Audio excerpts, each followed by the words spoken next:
네, 이처럼 성완종 전 경남기업 회장이 결국 죽음이라는 극단적인 선택을 함에 따라 만만치 않은 후폭풍이 일 전망입니다.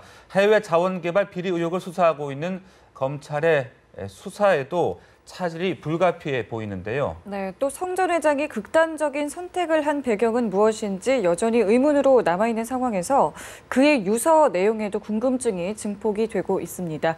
네, 오늘 브런치 이슈에서 두 분과 함께 짚어보도록 하겠습니다. 네, 오늘 최양호 시사평론가 백성문 변호사 나와주셨습니다. 안녕하세요. 네, 안녕하십니까. 네, 성 전 회장의 죽음 상당히 충격이 커지고 있는데요. 그 기자회견을 통해서 억울하다, 결백함을 호소했던 성 전 회장, 결국 극단적인 선택을 하게 된 이유 어떻게 보십니까? 사실 영장실질심사 전날 기자회견을 한다는 것도 굉장히 이례적이었는데 네. 그 기자회견 내용을 가만히 지켜보시면 혐의에 대해서 결백하다라고 하는 부분도 물론 있지만 전체적인 부분은 나는 정치적 희생양이다라는 느낌이 굉장히 강했어요. 그러니까 나는 MB맨도 아니고 나는 이 박근혜 정부의 성공을 위해 최선을 다했다. 사실 이번에 범죄 사실과 전혀 무관한 내용이었거든요. 그래서 일단 그런 기자회견한 배경에 대해서도 굉장히 궁금증을 자아냈었는데, 그러니까 제가 생각하기에 성완종 경남기업 회장이 극단적인 선택까지 하게 된 거는 내가 어떤 얘기를 하더라도 빠져나갈 수가 없다라고 생각을 했던 부분 하나하고, 네. 또 하나는 나는 별로 잘못한 게 없고 지금까지 이 정부의 성공을 위해 최선을 다했음에도 불구하고 정치적 희생양이 돼서 나는 이 굴레에서 더 이상 벗어날 수 없다라는 생각이 굉장히 강했던 것 같고요. 또 가만 지켜보시면 이게 MB 정권 때 자원개발에 관련된 자원개발 비리에 관련된 부분인데 이번에 지금 영장기재 범죄 사실에 적시된 내용을 보면 거의 개인적 비리예요. 그러니까 개인적 비리 수사와 자원 외교에 관련된 수사는 아직은 좀 괴리가 있었단 말이에요. 그런 걸 보면 아, 내가 이 개인적인 비리를 토대로 해서 이 자원 외교로 넘어갈 때 검찰에서 뭔가 딜을 하려고 하는 게 아니냐라고 스스로 생각을 했던 것 같고, 그래서 나는 이렇게라도 내 결백을 밝히기 위해서는, 그러니까 내가 정적 희생양이 된다는 억울함을 토로하기 위해서는 극단적인 선택밖에 할 수 없었다라고 생각한 게 아닌가 싶습니다. 사실 성 전 회장 하면 그동안은 이제 100만 원을 가지고 상경을 해서 2조 원대의 기업 총수가 되는 성공 신화를 이룬 인물, 뭐 이렇게 얘기가 됐었는데 사실 그만큼 뭐 기업보다는 사실 정치에 좀 관심이 많았다라는 비판도 있었던 것 같아요. 이게 100만 원이 아니라 110원을 외삼촌이 쥐어준 110원을 갖고 와서 7년 동안 막노동하시다가 다시 고향에 돌아가셔갖고 그거를 이제 200만 원으로 불려서 자기가 서산 토건이라는 걸 하다가 이제 대학건설을 이제 인수를 하시죠. 그래서 굉장히 그러면서 사실 1960년대 70년대 도급순위 32 기업 중에 아직도 30위에 남아있는 세계 기업 중에 하나가 경남기업입니다.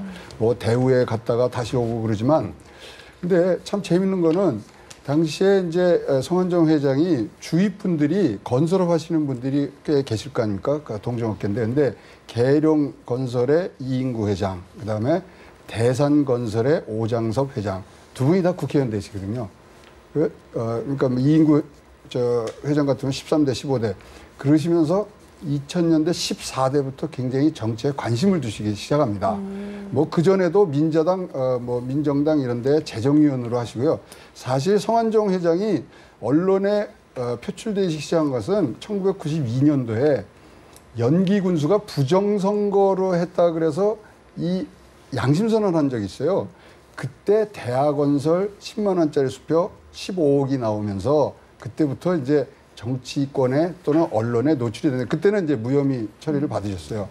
그래서 계속 이런 더 큰 꿈을 꾸기 위해서 이러한 정치에 또 주변에도 건설업계 하시는 분들이 많이 들어가다 보니까 그렇게 하셨는데 지금 보면은 이제 그러다 보니까 지금 충청 포럼이라는 걸 하시고 또 JP의 뜻을 다루는 운정회 지금 부회장 하시고 있고요.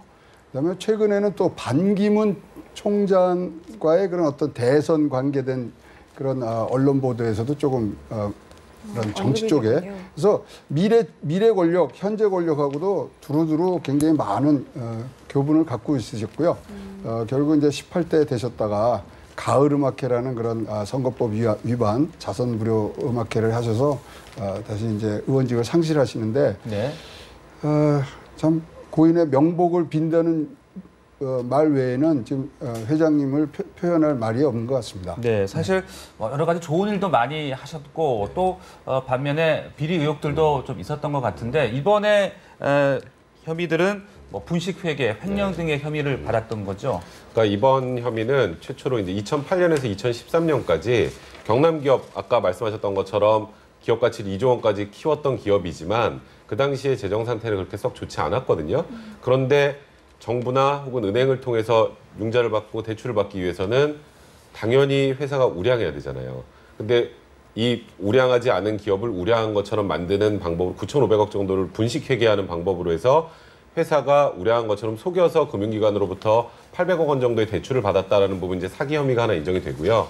또 분식회계 9,500억 했던 부분 관련해서는 자본시장법 위반 혐의도 있고 또 뭐 성공불 융자나 이 대출받은 돈의 일부 한 250억 정도를 개인적으로 횡령했다라는 의혹 정도를 받고 있었는데 문제는 검찰에서 수사를 하고자 했던 것은 이렇게 분식회계라고 횡령하고 사기를 하는 이런 개인적 비리를 넘어서서 자원외교에 관련한 비리를 찾으려고 했던 거거든요. 그건 결국 정관계 로비나 금융기관에 대한 로비나 석유공사나 광물공사에 대한 로비에 관련된 수사를 진행하고자 했었던 부분이 있었는데 그 부분은 사실상 이제 성 회장이 자살을 하게 됐기 때문에 지금 드러나와 있는 영장기재 범죄 사실에 대한 혐의 외에는 사실 검찰의 수사가 더 이상 진행될 수 없는 상황입니다.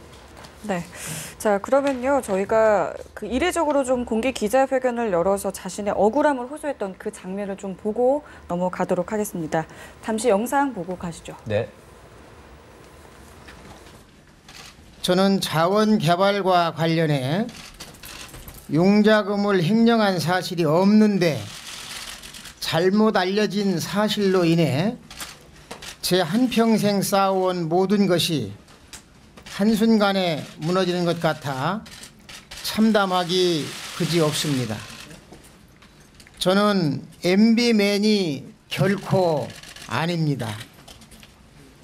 일부 언론 보도와 달리 저는 MB맨이 아닙니다. 네, 저희가 지금 성 전 회장의 기자회견 영상을 봤는데요. 이제 뭐 나는 MB맨이 아니다, MB 정권의 희생이다, 뭐 이런 얘기도 있고 여러 가지 뭐 정치적 메시지가 있는 것 같은데 어떻게 보셨어요? 그러니까 사실 이번 기자회견은 영장실질심사 전날 있었던 것임에도 불구하고 범죄 혐의보다는 정치적인 해석을 나올 수 있는 내용들을 많이 얘기하셨던 것 같아요. 그러니까 이번 수사는 MB 정권 내에서 있었던 자원개발 비리에 관련된 수사인데 나는 MB맨도 아니고 MB 정권 때 오히려 피해를 봤던 사람이니까 나는 이런 데 대상이 되면 안 된다라는 메시지 하나하고 나는 이 정부의 성공을 위해서 최선을 다했다는 얘기를 굉장히 많이 하셨어요. 네. 그 최선을 다했는데 내가 왜 이렇게 타겟이 되어야 되느냐에 관련된 그런 부분에 대한 억울함을 굉장히 토론을 많이 하셨던 것 같고 그러니까 그 부분을 계속 강조를 했다라는 건 내가 계속 이렇게 수사선상에 오르게 되면 정말 중요한 얘기를 할 수도 있어라는 그런 메시지도 분명히 정부에 전달을 했던 것 같거든요. 그러다 보니까 사실 어제 극단적인 선택을 하기 전에 모 신문과 인터뷰를 하면서 김기춘 비서실장이나 허태열 전 비서실장에 관련된 네. 언급을 하게 된 것도 네. 결국 이와 관련한 자신의 억울함. 나는 이 정권에 성공을 해 최선을 다했는데 그리고 이렇게까지 뭐 저쪽의 요구에 의해서 돈도 줬는데 그런데 나는 이렇게 계속 수사받아야 되는구나라는 부분에 대한 기자회견이었거든요. 그래서 저는 사실 이 기자회견을 한 의도가 뭔가가 굉장히 궁금했는데 결국은 본인 스스로 혐의에 대한 부인보다는 정책 희생양에 대한 억울함을 토로한 게 아닌가라는 생각이 듭니다. 네, 평론가님은 어떻게 보셨어요? 원래 이제 MB하고 관계가 2007년도에 박근혜 후보를 경선에서 후보를 밀다가 이제 허태열 실장이 이제 뭐 소개를 해서 갔다 그랬는데 네. 그러고 나서 박근혜 후보가 우리 당 후보가 대통령이 되도록 밀어주라 그래서 굉장히 열심히 하십니다. 근데 당시에 사실 MB 쪽에서 먼저 성완종 회장한테 먼저 접근을 했어요. 왜냐하면 이명박 그 후보가 당시에 서울시장이었는데 세종시 이전을 반대를 했었고요. 네. 그다음에 이 충청권의 인구가 늘고 또 충청권이 항상 선거에 캐스팅 보트를 하다 보니까 충청 포럼이라든가 이런 충청의 지역 여론을 이끌 수 있는 분으로 해서 성완종 회장한테 사실은 먼저 접근을 했습니다. 그리고 열심히 도우셨어요.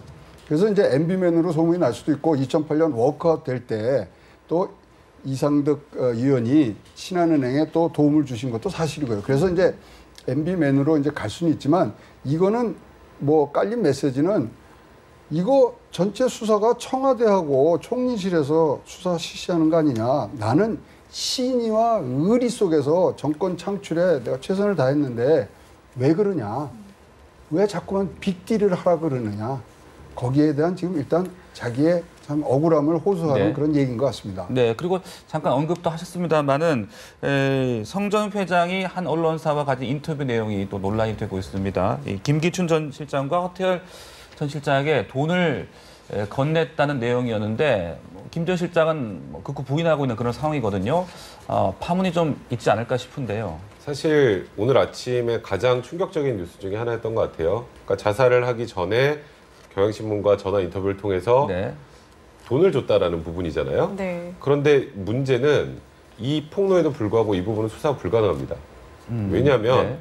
돈을 줬다라는 진술만 있을 뿐이고 받은 사람들이 부인을 하고 그리고 무엇보다도 이게 정치자금법 위반이라면 공소시효도 지금 만료를 한 상황이고 그리고 공소시효가 남아있다고 하더라도 설사 네. 그 당시에 돈을 줬다는 증거는 어디에도 없어요. 지금 당사자가 사망했기 때문에. 아하, 예. 계좌 내역이 남아있는 것도 아닐 거고요. 현금으로 전달했을 가능성이 많은데 그건 받은 사람이 부인하면 그 장소 안에 있었던 사람 제3자가 무언가 이 부분에 관련된 양심 선언을 한다거나 이렇지 않은 이상은 네. 사실상 받았다고 추정이 되는 사람들이 부인하면 끝이거든요. 그래서 이 부분은 굉장히 큰 파장을 갖고 오곤 있지만 사실상 수사도 불가능하고 밝혀내는 게 불가능한 상황이 됐어요. 그래서 이 부분은 오히려 수사 결과를 통해서 무슨 유죄 판결을 받고 뭐 이 부분의 문제가 아니라 네. 정치적으로 이제 지금 현 정부가 굉장히 큰 타격을 받을 만한 그런 내용이라 사실 이 부분에 관련돼서는 검찰도 굉장히 당혹스러운 상황일 거라는 생각이 듭니다. 네. 그 인터뷰 내용 중에 재미있는 말들이 있어요.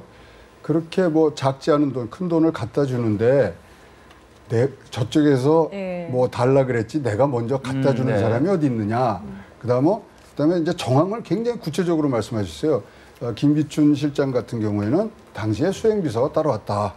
그리고 허태열 실장한테는 여러 차례 나눠서 줬다.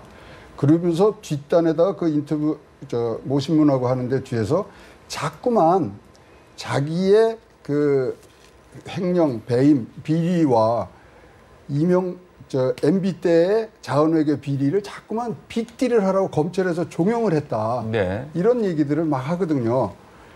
그러니까 뭔가 지금 진행되고 있는데 이 부분도 굉장히 하여튼 지금 뭐 법적으로 어떻게 할 수가 없지만 사실관계는 밝혀져야 되지 않겠습니까? 네. 근데 사실 그 부분에 대한 사실관계가 밝혀지는 게 불가능하다는 게 가장 큰 문제죠. 한쪽에서 부인을 할 경우에는 네. 이게 아주 최근에 있었던 일도 아니고 시일도 굉장히 많이 지났고 아까 네. 말씀하셨던 것처럼 만약에 김기춘 전 비서실장의 수행 비서가 이 부분에 관련된 진술을 한다면 얘기가 좀 달라지겠지만 네. 그 비서실장도 역시 입을 다문다면 네. 그러면 말 그대로 이 부분은 그냥 성완종 전 경남기업 회장의 진술뿐이지 나머지 입증할 수 있는 자료가 없기 때문에 그 사람을 불러서 의혹에만- 조사할 수는 있는 겁니까? 근데 사실 조사를 하려면 할 수는 있죠. 근데 네. 아까 말씀드렸던 것처럼 이게 지금 뇌물죄로 가게 될지 아니면 뭐 정치자금법 위반으로 가게 될지는 뭐 아직 명확하지는 않지만 만약에 간다고 하더라도 네네. 그러면 공소시효가 완료하면 수사를 진행할 수 없잖아요. 그러니까 네. 그런 부분까지 감안하면 이거는 한 폭로를 하고 굉장히 큰 파장을 일으켰으나 사실관계는 확인되지 않은 채로 아까 말씀드렸던 것처럼 현 정부에 굉장히 부담스러운 상황이 되는 거죠. 네, 정부도 상당히 좀 당혹스러울 것 같거든요. 박근혜 대통령의 이름이 또 언급이 됐고 사실 이 자원 개발 관련 의혹 수사의 첫 타깃이 경남 기업이었다는 점도 좀 부담스러운 면이 있을 것 같거든요. 네. 근데 이제 사실 이제 경남 기업이 연결 고리를 좀 해줬어야 됐거든요. 이 외교 비리하고 비리 인사 척결에서 여기서 뭔가를 잡아내서 석유공사, 광물자원공사 쪽으로 넘어갔어야 되는데 지금 그 고리가 잘려 있는 상태고요. 사실 지금 서울지검 특수부에서 한쪽에서는 포스코를 하고 있고 한쪽에서는 경남기업을 하고 있단 말입니다. 네. 이제 그것들이 다 연결이 되면서 퍼져나가야 되는데 방향이 사실은 우리가 사실 다 왔어요. 언제부터 나왔냐면 3월 6일 날 전국 검사장 회의를 합니다. 거기서 부패 척결 방안 대책을 내놓으라 그러는데 그때 나온 거가 이제 세 가지입니다.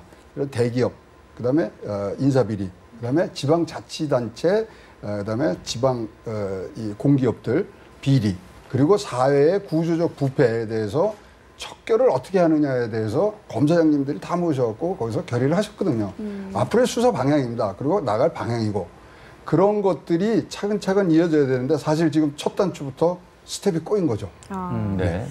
근데요, 이 검찰 수사를 받던 피의자가 결국 스스로 목숨을 끊는 일이 벌어지면서 조사는 뭐 해봐야겠지만 일단은 검찰의 수사 방식에 대해서 의문을 제기하는 시선도 많아진 것 같아요. 사실 지금 가장 당혹스러운 쪽이 검찰 쪽일 것 같아요. 그러니까 사실 영장실질사 전날 기자회견하면서 결백을 주장하는 사람이라면 당연히 수사 과정에서 들어와서 이 안에서 결백을 밝힐 거라고 네. 생각을 했을 거예요. 검찰 입장에서도. 근데 아까 말씀하셨던 것처럼 경향신문과의 인터뷰의 내용을 보면 MB 자원 비리와 관련한 것과 지금 개인적 비리, 아까 말씀드렸던 횡령, 사기, 분식회계 부분에 관련해서 딜을 요구했다라는 건데 그게 만약에 사실이라면 그건 검찰에 굉장히 윤리적으로도 치명타죠. 근데 이 부분 역시 검찰에서 부인하면 밝혀낼 방법이 없어요. 당사자가 사망했잖아요. 그러니까 네. 무언가 검찰에서 수사 과정에서 뭐 과거처럼 뭐 고문을 하거나 뭐 다른 내용에 압박을 하거나 이런 거는 현실적으로 불가능하지만 이런 얘기를 예를 들어서 성완종 회장이 계속 했다면 성완종 회장이 이를 토대로 해서 아 나는 단순하게 개인적 비리 혐의도 나는 굉장히 억울하고 하지 않았던 부분인데 이거를 마치 있는 것처럼 만들어서 해외 자원 개발과 관련한 비리를 엮어서 뭐 딜을 하려고 하는 거라면 결국 아 이거는 정치적 음모가 있는 정치적 술수가 있는 수사구나라고 생각해서 자살까지 갔을 수도 있는 거거든요. 네. 네. 그러니까 이런 의혹들이 나온다는 것 자체가 검찰이 굉장히 부담인데 아까 계속 말씀드리지만 이게 당사자가 사망해버린 상황이기 때문에 이 부분 역시 검찰에서는 사실 무근이다라고 하면 더 이상 할 말이 없는 상황이라 근데 이제 문제는 이런 일들이 터지면 네. 국민들은 네. 아 이렇게 죽음에 이르면서까지 이런 얘기를 했으면 그러니까요. 사실일 거야라고 생각하는 게 굉장히 많단 말이에요. 그래서 검찰도 마찬가지고 정부도 마찬가지고 이게 사실인지 아닌지를 떠나서 굉장히 부담스러운 상황이 된 거죠. 네, 그 피의자 수사 과정에서 피의자 인권 보호에도 좀 신경을 써야 되지 않을까요? 그러니까 원래 과거에는 네. 아시겠지만 군사정권 시절에는 피의자라는 사람에 대해서는 인권이 없었어요. 네. 그런데 이게 이제 민주화 사회로 들어오면서부터 지금은 굉장히 엄격해요. 그 부분은 저도 네. 피의자 접견을 하러 들어가거나 수사할 때 같이 제가 들어가 보면 검찰에서 사실 반말도 거의 하지 않거든요. 다 철저하게 존댓말을 하고 수사 관련해서도 어떤 내용에 압박을 하거나 이러지도 않아요. 그런데 제 개인적인 생각입니다만 성 전 회장 같은 경우에는 그 어떤 방식으로 수사를 하더라도 이게 나를 올가매려는 것이구나. 그리고 내가 하지 않은 것을 한 것처럼 만들려고 하는구나라는 거에 대한 심리적 압박감을 느꼈을 가능성이 많다는 생각이 들어서 네. 사실 이 부분은 인권적인 문제라기보다 검찰의 수사 방식에 어떤 문제가 있었는지 한번 되짚어볼 필요는 분명히 있는 거죠. 네. 자, 그리고 이 유서 내용이 아직 지금 정확히 공개는 되지 않고 있는 그런 상황인데, 뭐 검찰 수사 방식, 방금 이야기했던 그런 방식의 문제점이라든지 정관계 로비의혹과 관련된 내용이 있지는 않느냐 이런 분석도 나오고 있거든요. 지금 이제 흘러나오는 얘기를 봐서는 강압적, 배신, 복수 이런 단어는 없고요. 부인과 두 아들에게 미안하다.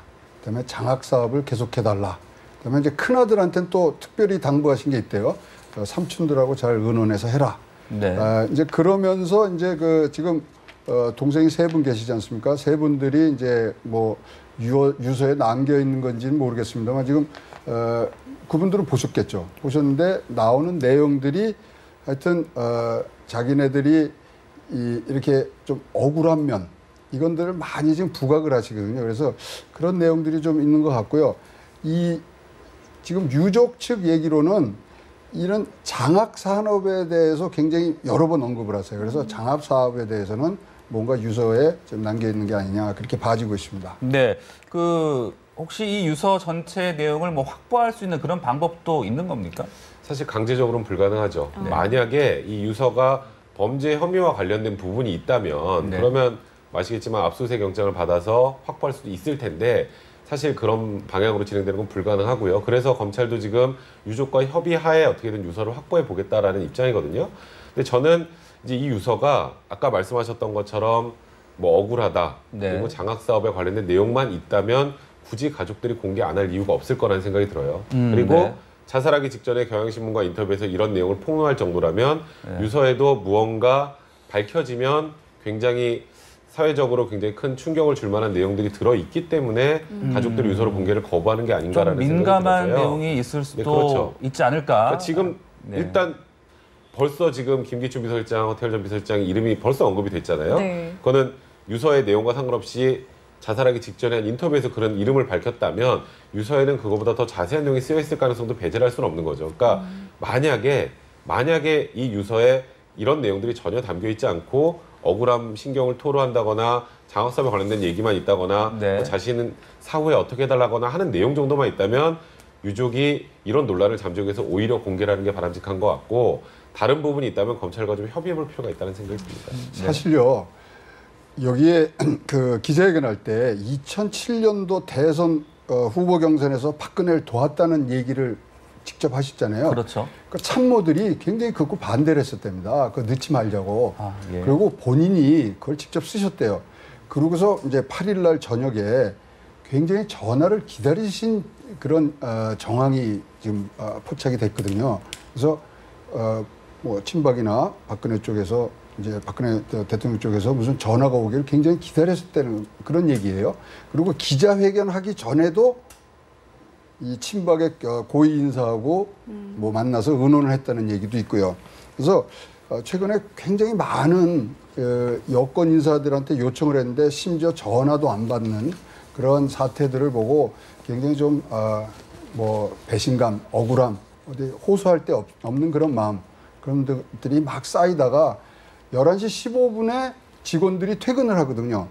그때부터 한숨도 안 주무셨다는 얘기거든요. 그래갖고 5시 15분에 나오셨다니까 그 고민이 얼마나 컸을까. 그런 참 안타까운 마음이죠. 이게 자수성가하시고 또 사실 이 성완종 회장이 쓴 자서전 새벽빛이라는 건요. 당시에 10만 부 이상이 팔리고요. 우리한테 굉장히 희망을 준 책이었거든요. 네. 그런 인생을 사신 분이 이렇게 비극적 종말을 맞은 거에 대해서는 우리 사회가 어떻게 나가야 되는지 서로 다시 한번 또 짚어보는 그런 계기가 됐으면 좋겠습니다. 네, 뭐 검찰은 물론이고 정치권까지 후폭풍이 상당할 것 같은데요. 앞으로 수사의 초점 어디에 좀 맞춰가야 될까요? 사실 이제 굉장히 난감해진 상황이 된 거예요. 그러니까 네. 기억하시겠지만 작년에 온 나라를 떠들썩하게 했었던 유병환 전 회장 얘기 기억하시겠지만 사체로 발견되고 나서부터 모든 수사가 종결이 되면서 결국 밝힐 것 하나도 밝히지 못하고 끝이 났잖아요. 이번에도 경남 기업과 관련된 수사는 종결입니다. 일단 당사자가 사망한 경우에는 공소권 없음 처분을 하기 때문에 네. 성완종 회장 개인의 횡령이나 회사의 분식회계나 이런 비리불능에 관련된 부분은 더 이상 수사를 못하는 거고 이 다음 단계로 넘어가는 게 아까 말씀하셨던 것처럼 연결고리로 석유공사나 광물공사로부터 성공볼 융자금을 받는 과정에서 어떤 로비나 그런 대가성이 있는 금품이 오간 게 아니냐라는 의혹이 있는데 그 부분도 사실상 성완종 회장이 사망을 한 상황에서 연결고리가 없는 상황에서 넘어가서 이쪽으로 수사가 진행되긴 사실상 좀 쉽지 않은 부분이 있거든요. 지금 객관적인 자료를 검찰이 어느 정도 확보하고 있는지 모르겠지만 객관적인 자료가 없다면 뭐 극단적으로 실제 그런 일이 있었다고 할지라도 석유공사나 광물자원공사에서 부인해버리면 입증하는 게 굉장히 또 어려워지는 문제가 있어요. 뭐 당사자가 없는 상황에서 대질할 수도 없는 거고요. 그럼요. 그런 부분 때문에 검찰은 일단 지금 나와 있는 객관적인 자료를 가지고 수사를 진행은 하겠지만 과거의 전례를 비춰봤을 때는 지금 경남 기업과 관련된 사건은 전체적으로 묻혔다라고 보시는 게 맞는 것 같네요. 네, 알겠습니다. 두 분과의 말씀은 여기까지 나누겠습니다. 감사합니다. 고맙습니다. 고맙습니다.